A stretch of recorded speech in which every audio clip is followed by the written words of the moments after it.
The hype is finally over, and the iPhone 5 is a reality. Apple released the highly touted device at a San Francisco event. Reporter Mark Niu, of course, is there standing by live with the details. Hi, Mark. Hi, Phil. Apple unveiled a number of products today, and of course, the darling of the event was the iPhone 5. That is the name. And basically, it impressed a lot of people that expected a lot, and they were indeed fairly impressed. Outside the Yerba Buena Center for the Arts, media, fans, and techies continued to build the hype until the very last moment when the doors opened. And this is iPhone 5. Inside, Apple marketing guru Phil Schiller had the honor of making the big announcement. iPhone 5, it is made entirely of glass and aluminum. It's designed and built to an exacting level of standard, unlike anything we or anyone in our industry has made before.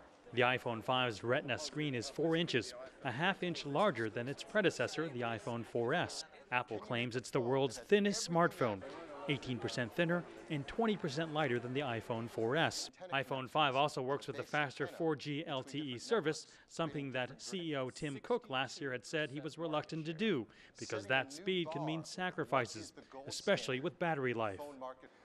You can imagine the challenge the team faced now of trying to even match the battery life the iPhone 4S has in a thinner and lighter design.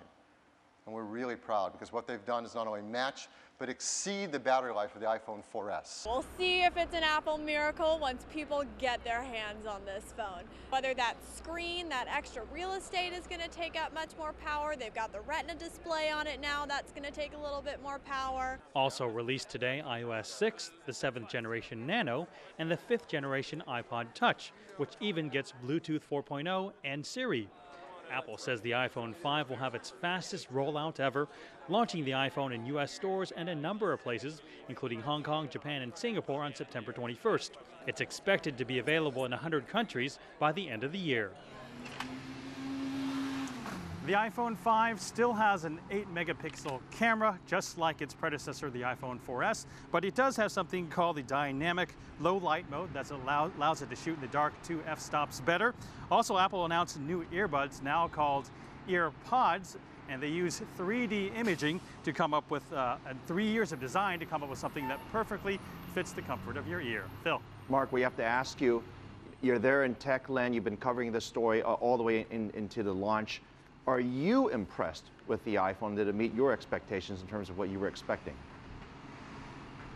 Well, I'll tell you that the answer to that is yes and no. First of all, 4G LTE, that was something that was talked about before, but most people felt that it wouldn't happen. It did happen. And the reason people felt it would not happen was that Tim Cook last year said that they were not willing to go down that road because it would sacrifice design and most of all battery life. But they surprised everybody and came out with this and saying that this battery will last 8 hours on 4G LTE, which is only about an hour difference from the new iPad, and much better than the actual iPhone 4S. So that's very impressive on that front. Now, where it did not exceed expectations, we had rumors yesterday of the iPad mini. That did not happen.